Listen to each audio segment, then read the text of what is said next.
So I'm working on this pipeline where I can basically go from Blender to iPad. And with iPad, I can work on the couch and watch terrible TV shows. And that is something I enjoy. I enjoy watching very old, terrible TV shows. It's just hilarious. So here I am bringing a mesh over to the iPad from the computer. And right here, you're seeing me struggle with getting to zoom in and out. Like for some reason, when I imported the mesh, I experienced a bug where I was unable to zoom in and out. When I uploaded the first version of me screwing around in uniform, one of the comments that I got was, "Hey, I get it. This app sucks." And that comment actually wasn't very nice. And I was like, man, that's definitely not what I'm intending to do with these videos. I'm trying to show, hey, I'm using this program. I'm not reading the documentation. I'm literally just following the guy on Twitter where he's showing it in snippets and gaining understanding as I'm using it slowly. So here I've unlocked finally the ability to zoom in, but zoom is still like weird. I can't really explain it. Like when I import a mesh, zoom is like different than it is when I'm just. My cat jumped on the desk and she's literally waving her tail in my face, which means she is waving her bottom in my face.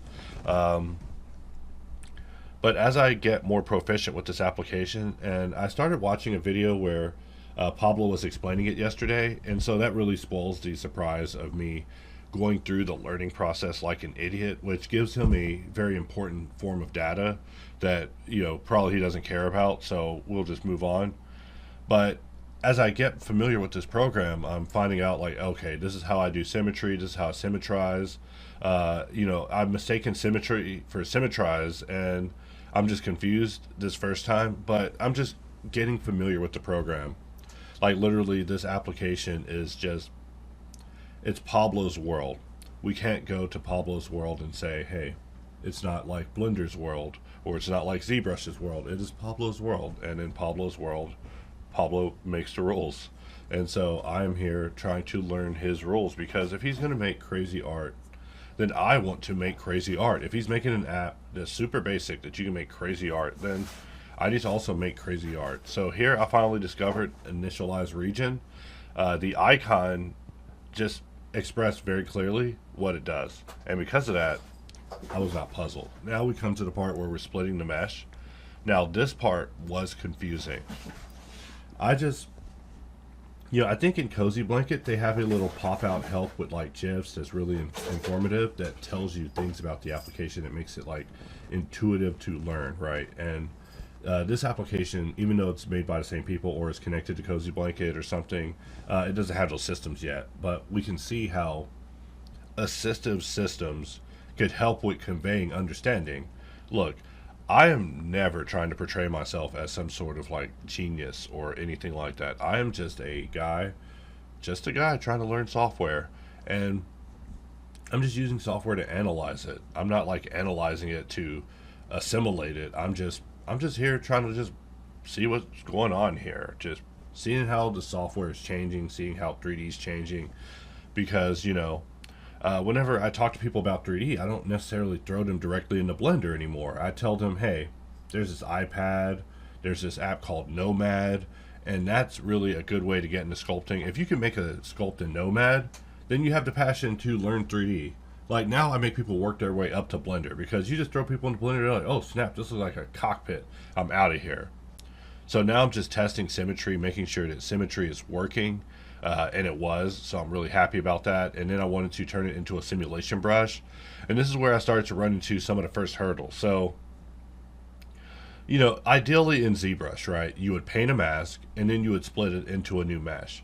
But masking, I still don't know how to damn mask, and it's crazy to be in a sculpting program and to not know how to mask. And believe me, I'm holding Control, Shift, and Alt, and Command, and I'm not being a complete dolt, you guys, but I still don't know how to mask in this program. I'm like, wait, is masking not a thing? No, that would be crazy for masking to not be a thing. Only a madman would make a sculpting program where masking isn't a thing. So I'm pretty sure I'm just overlooking something, all right? There's no way an application doesn't have masking, all right? So, when Pablo was demonstrating how the sculpting worked or how the simulation worked, I was like, oh, snap. you just add it as a modifier to your existing brush. So basically you're using move, and then you have move have the modifier of simulation. And so I'm looking through the options here, just trying to see what they're saying, because they're saying that I need to up something, but they're not giving me access to the thing I need to up. And this is like a what I would call a gotcha. Whenever we deal with these, I say, hey, I just ran into a gotcha, guys. Like, basically, this is a problem that the user isn't aware of how to solve. Sure, we can tell them, hey, there is problem, but if we don't tell them how to solve it, then you're basically frustrating them. And in this case, I'm actually frustrated. I'm like, how do I evaluate? How do I subdivide? I know I don't want to evaluate it in a subdivision form. That sounds like using the subdivision cage in 3ds Max or Maya or something. I want to subdivide the mesh one level. One level. I get that this is a triangulated decimated mesh. In that case, let me get in here, mask it, separate it out, start remeshing it and sharpening the edges. You know, that's the ZBrush way. And that's what I'm trying to do. I'm trying to ZBrush in uniform. And here we got my first crash. You know, crash is going to crash. And so we got to get in here. And I'm starting to realize, like, hey, there's no autosave. There's no, like, backup saves. There's no nothing. Like, really, once you save, you're lost. The only thing I ever saved was this stupid alien when I first tested it. And now I don't even have anything. Like, I lost my file, so I have to re-import it. So congratulations, I get to import the mesh again. Importing, easy. We just import it, bam, there we go. What are we doing here? And we're just unable to rotate the view. We're able to rotate the view, but we're unable to zoom.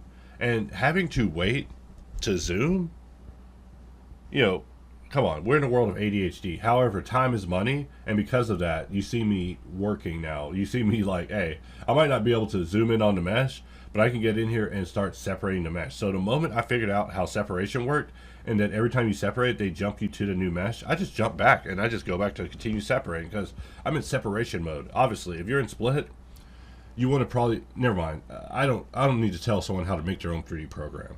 But really, you know, I'm thinking when I split that I probably going to jump into something else, but staying in split means I'm probably going to do more splitting. I mean, when you're in split mode, just like when you're in insolve, you're insolving. So, you know, I'm just over here talking smack. I might refine the mesh a little more and then send it back over here just as a test adventure and just try to do like a collaborative work between Blender and Uniform just to see how far I can take it, because I'm trying to do like ruin and decay as a theme. Not so much the clean metal look that I always dealt with forever that you've known me. So here I'm going through every part, just enabling symmetry. Very nice. It was a very nice workflow. So I see that, hey, this file is worth saving. Because if I go back in here and I'm experimenting on the couch, I want to load this up. I'm going to load this up and I'm going to figure out how subdivision freaking works. And I'm going to subdivide this mesh. But without further ado, now we finally get the mesh actually in a stable state. And things are normal. I can zoom. Sort of. I mean, I'm finding out that using 5 fingers like a monkey can get things too, so I'll be back with that. I'm not trying to use 5 fingers on the screen like a 5-year-old. Okay, so we're just in here. We're just looking at the options. Like, what options do we got? We don't really have nothing. You know, let's render. Renders take too long. Look, I've never rendered in this because rendering just takes too long. Like, look, if rendering's taking longer than 2 seconds, I'm outie. Look, I don't even render anymore. I just viewport render with Eevee. Because I'm lazy. I'm lazy and it just looks good. I'm like, dang, Eevee. Hey, Eevee gets seductive when you get it just right. So, you know, whenever I go into a sculpting program, I have to play with sharp. Like, look, there's not dynamic topology or dynamic tessellation, at least as far as I see. Maybe there is, and I'm just not noticing it, but, hey, you know, you need dynamic topology. Dynamic topology, the moment I saw it, I fell in love with it. So I'm still noticing that zoom is basically weird. Like, I should be able to zoom in a weird way. Also, I do not want to autosave. Thank you for telling me about autosave, because I don't want to autosave. So I canceled that. Thank you. I do not want to autosave. Telling me you're about to autosave and then saying, hey, would you like to cancel autosave? Power save. If you're out there listening, maybe add that to power save. Maybe drop a dialogue that says, hey, I'm about to power save on you, okay? So that way you can say no.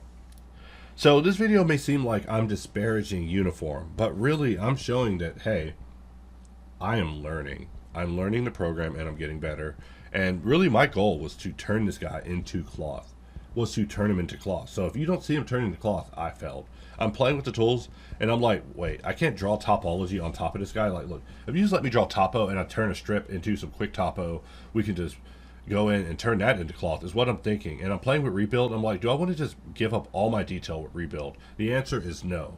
No, there's a limit to how much detail you want to sacrifice when you do a rebuild. And mine is pretty strict now. Like, hey, stop taking away my planes. Stop taking away my cut lines. I need that. All right. So we're just getting in here and we're just playing with this. And really, I sculpted this thing on the Discord, just kind of just chilling.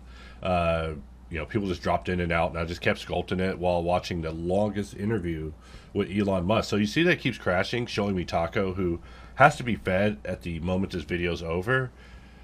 In fact, these cats are literally holding me hostage. I told you about Apple basically rubbing her butt in my face. Like, these cats, they run roughshod around here.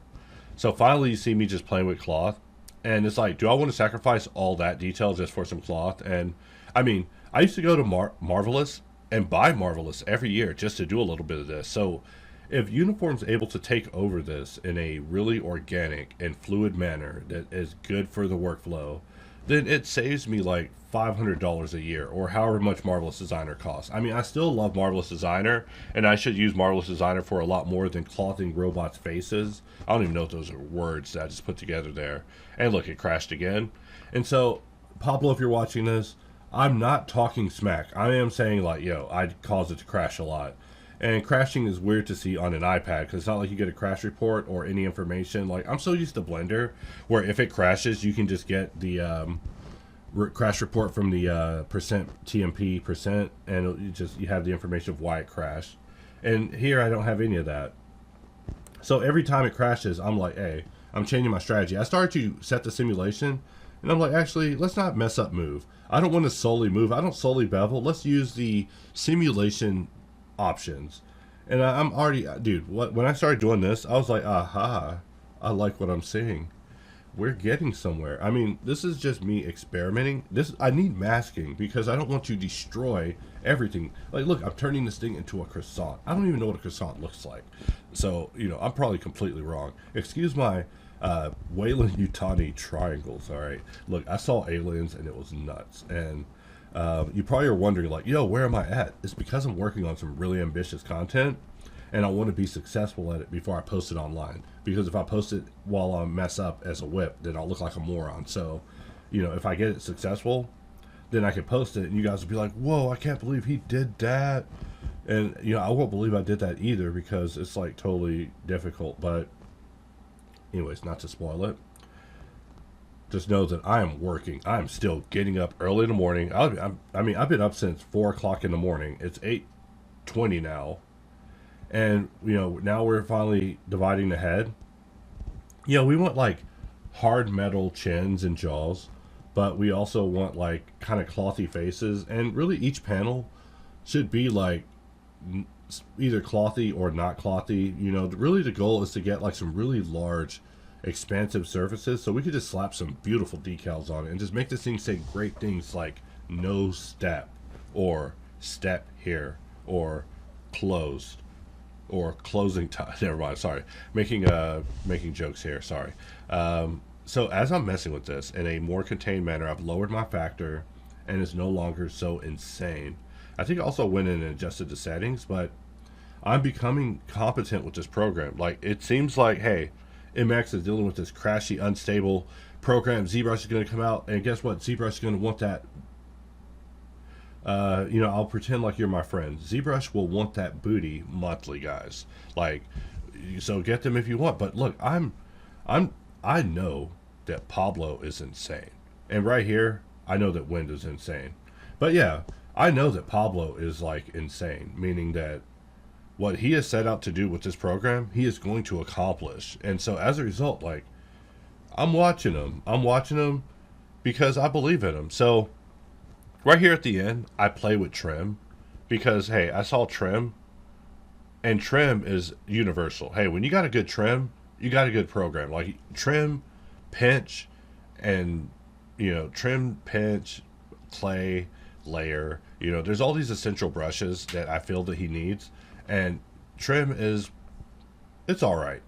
I need something like H polish, and then trim dynamic.